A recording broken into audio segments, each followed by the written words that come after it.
Taoiseach, in order for the government's roadmap on COVID-19 to be effective and gain public support, it needs to be clear, it needs to be consistent, it needs to make sense, and it has to embrace the principle of fairness, and we're all in it together.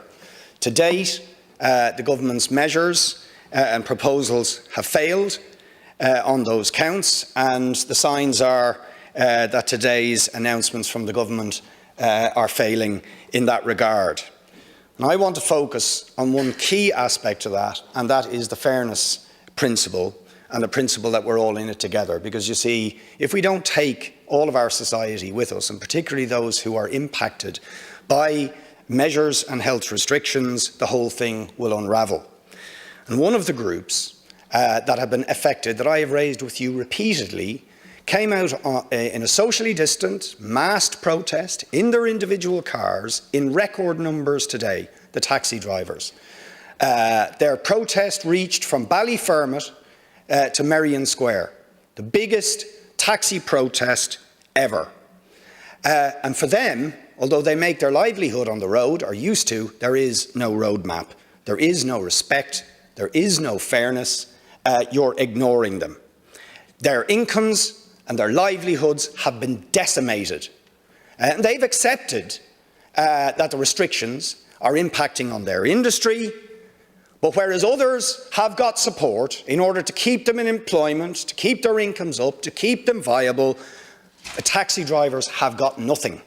They are placed between a rock and a hard place. Stay on the PUP, which you're going to cut. Many of them are vulnerable and over 66. Or go back to work, lose all of the PUP, when a fraction of their previous income is available to them out there. Think about all the things they depend on that are affected by the restrictions: international travel, gigs, theatres, social gatherings, taking people from pubs and nightclubs. All of the things they rely on to make an income, gone or drastically reduced. And you've given them nothing. And they are not, as they said in the protest today, they are not cars. They are mothers, they are fathers, they are sons, they are people with mortgages, with rents to pay, and they are a vital part of our public transport system, something Eamon Ryan doesn't seem to understand. They bring people to hospital. They bring politicians out to RTE. They respond where there are no bus routes, at unsocial hours. They are a vital part of our public transport system, and they are asking for an income subsidy if they return to work, for no cuts in their PUP if they feel they can't go to work, particularly if they're over 66. They're asking for grants to cover their ongoing costs that run to about €11,000 a year, even if they were doing nothing to keep their car on the road. They are asking for the 10-year replacement rule for their vehicles to go to 12 years because they do not have an income to replace their cars with. They are asking you to stop issuing new licences when there's not enough work for the taxi drivers that are out there, and they are asking that there will be no question of Eamon Ryan's threat of removing them from QBCs and bus routes, which would absolutely kick them when they are down, of being pushed through. Please, Taoiseach, respond to the requests of the taxi drivers. First of all, I thank the Deputy for raising the issue. I know he's been genuinely pursuing this for quite some time.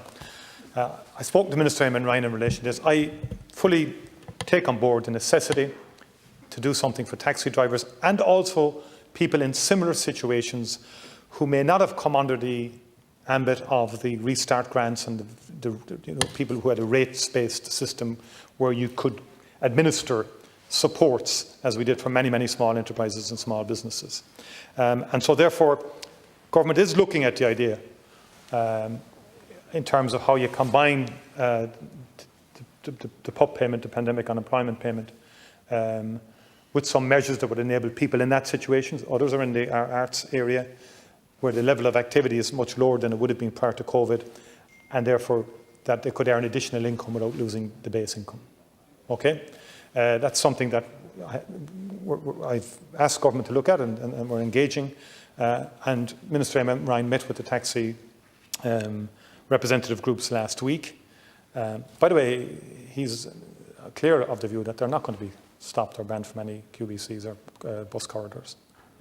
He made that point clearly to me this morning that that's not on the agenda at all, and he was a bit nonplussed as to how it got on the agenda. But anyway, he's saying that's not going to happen in relation to Bus Connect. So he's very clear about that. And so therefore, in terms of the other issues that you've raised, I think waiving late renewal fees has happened until March 2021. But again, I think he's open to meeting with the industry.